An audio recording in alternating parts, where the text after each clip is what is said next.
Today we are starting Unit 10, Living in Colonial America. We will be reading the Introduction to Living in Colonial America and Chapter 1 today.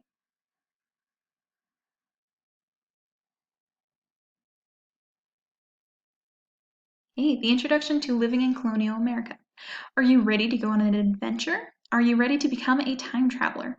I think I heard you say yes. Good, because you are about to travel back in time to meet some of the first Europeans who came to settle in America. You are going to learn about the creation of the 13 English colonies. You already know about the explorers who helped make this happen. Now you will learn about the brave men, women, and children who came to live in a new land. Some of the characters in the stories you are about to read are not much older than you. You will also discover that these colonies were divided up into 3 distinct regions. These regions are called the Southern, New England, and Middle Atlantic regions. English people and other Europeans came to these regions at different times and for different reasons. You will journey to one region at a time. Pay attention to which region you are in.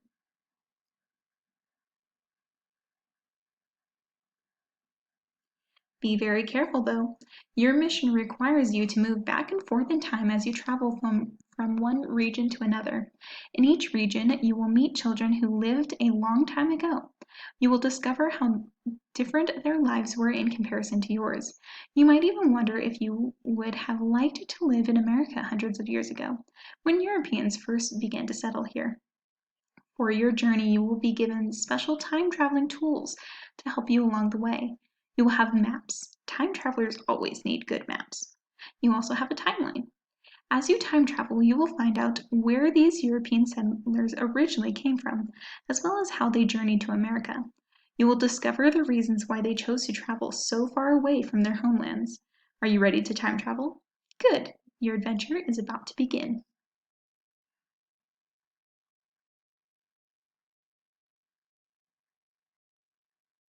So here is the first map with some sneak peeks at some of the characters we are going to be meeting.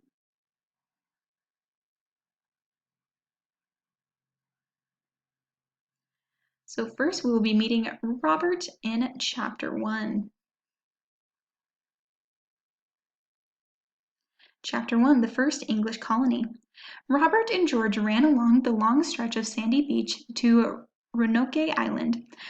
From time to time, they splashed in warm waters and collected shells. It was late August in the year 1587, and if all went well, they and the other travelers would be the first successful English colonists in North America. They and others had watched as their leader, John White, sailed away. He was returning to England to get the supplies they needed to survive on this island. However, the reason why the boys were playing on this beach began many years earlier.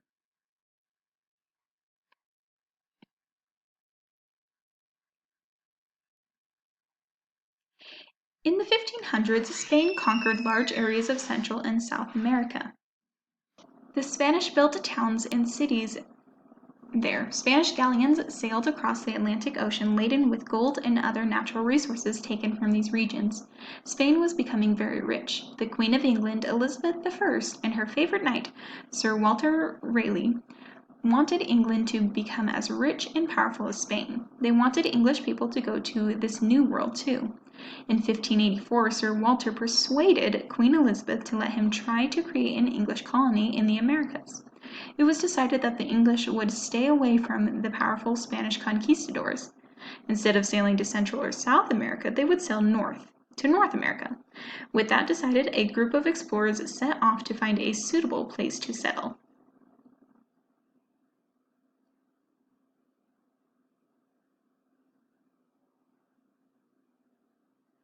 The explorers who went on this expedition in 1584 reported back to Sir Walter and told him about Roanoke Island. They believed this island was a perfect place for the first English colony. Sir Walter's explorers managed to build a fort on the island, but they failed to create a colony. They abandoned their mission, leaving only 15 men behind to guard the fort. However, Sir Walter was determined to succeed. In 1584, more ships set out for the New World. Robert and George were members of this second group of would-be English colonists. They had been very excited to set off on this great adventure. This time, the colonists planned to land north of Roanoke Island in the Chesapeake Bay area. There they hoped to establish the first successful English colony.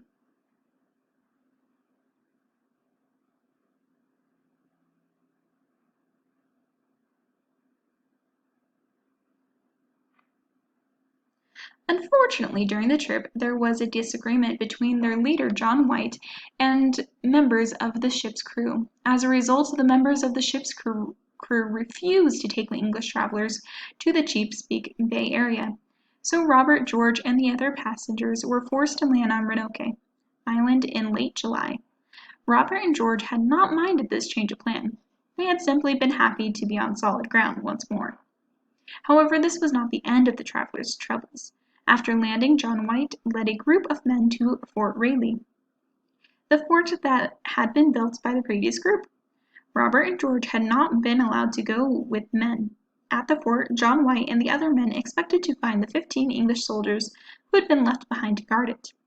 They arrived at the fort. The soldiers were nowhere to be found. The fort was overgrown with weeds. The skeleton of one soldier was discovered.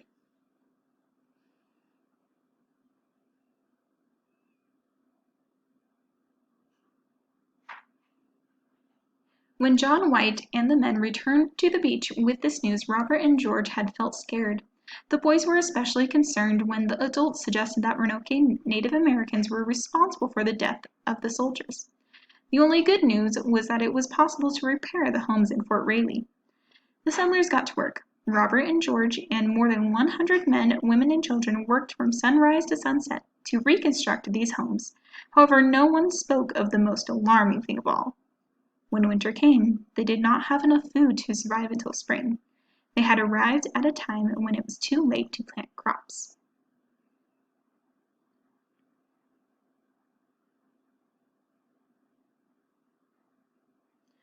Robert, George, and the others did not want to return to England starving and exhausted. They wanted to succeed. They wanted Queen Elizabeth and Sir Walter to be proud of them. But they needed a plan. 1 month after they arrived, it was decided that John White would take one of the 2 remaining ships and return to England to get supplies. If all went well, he would be back before the harshest days of the winter arrived. So Robert and George had watched and played as John White's ship sailed out of sight. The 2 boys remained on the sandy shore and enjoyed the freedom this new land offered. Neither of the boys missed the busy, crowded streets of Portsmouth, England.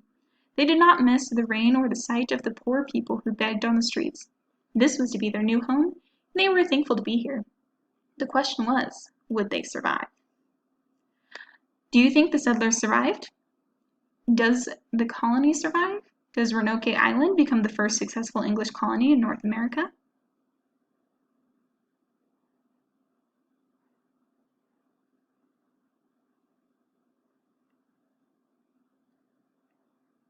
And that is the end of chapter 1.